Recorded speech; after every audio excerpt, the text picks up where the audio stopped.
जोर जबरदस्ती से संभोग किया और उसी दिन से उनके लिए मेरे मन में कोई इज्जत नहीं रही।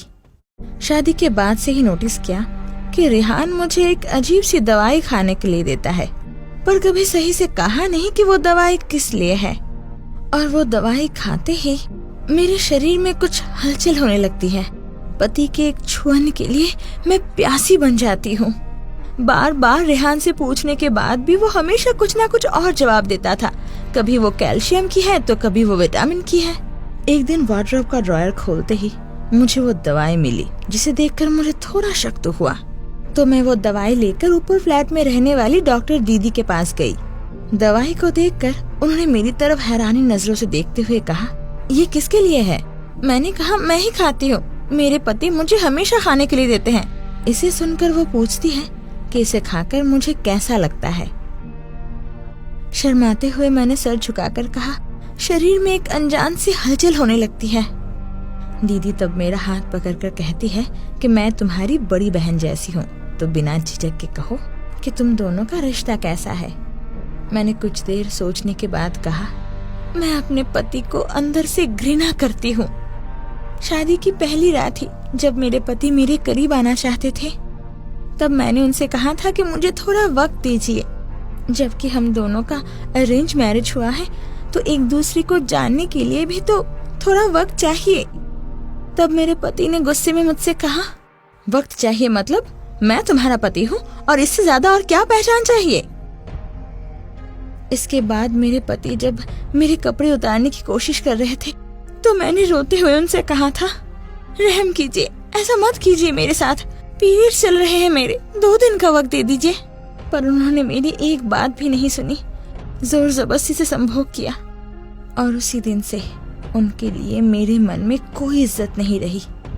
मेरे आंसू देखकर दीदी मेरे सर पर हाथ रखकर सहलाते हुए बोली, कुछ पुरुषों के लिए शादी मतलब किसी के शरीर को भोग करने का लाइसेंस मिल जाना, जैसे कि उनकी इच्छा अनुसार उनकी स्त्री को हमेशा उनकी लालसा पूरी करनी होगी। पर पति को भी पत्नी की सुख सुविधाओं का ख्याल रखना होगा। तुम्हारे पति तुम्हें बिना बताए ही ये दवाई रोज तुम्हें पिलाते रहे हैं, ताकि तुम्हें आसानी से करीब पा सके। पर ये तुम्हारे शरीर के लिए बहुत हानिकारक है और मुझे नहीं पता कि तुम अगला स्टेप क्या लेने वाली हो। पर याद रखना, भूखा रहकर भी परिवार चलाया जा सकता है, पर इंसान रूपी शैतान के साथ जिंदगी नहीं बिताई जा सकती।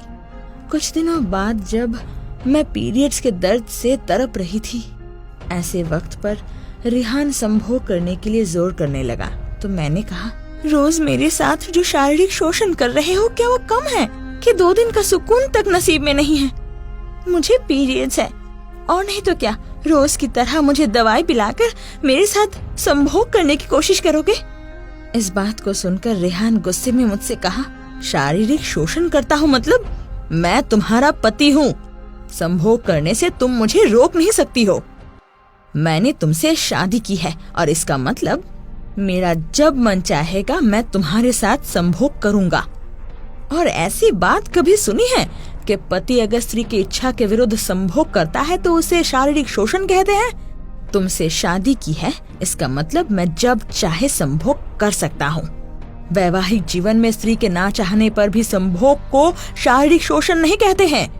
तब शांत आवाज में मैंने कहा, शादी हुई है इसका मतलब नहीं कि मेरे शरीर पे तुम्हारा अधिकार है या फिर तुम्हारे शरीर पे मेरा कोई अधिकार है, और संभोग करने से पहले तुम्हें मेरी इच्छा अनिच्छाओं का मान रखना होगा।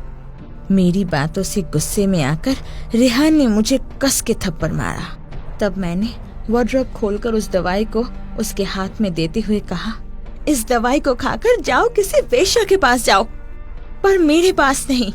इंसान कितना नीचे गिर सकता है कि अपनी लालसा पूरी करने के लिए स्त्री की इच्छा विरुद्ध उसे ऐसी दवाई पिला सकता है। पीरियड्स तक को नहीं छोड़ता। आज के बाद से तो जैसे शैतान के साथ मेरा कोई रिश्ता नहीं। और उस दिन ही एक वस्त्र में मैंने उनका घर छोड़ दिया और निकल पड़ी अपनी पहचान बनाने। हमारे देश में ऐसी कई घटनाएं घटती हैं जहाँ कुछ लोग विरोध तो कर पाते हैं, पर ज्यादातर समाज के डर से चुप रह जाते हैं। स्त्री होने का मतलब केवल बच्चा पैदा करना या फिर किसी और की कामना पूरी करना ऐसा तो नहीं है। अपनी पत्नी का ख्याल रखना और उसे सम्मान देना हर पति का पहला धर्म होता है।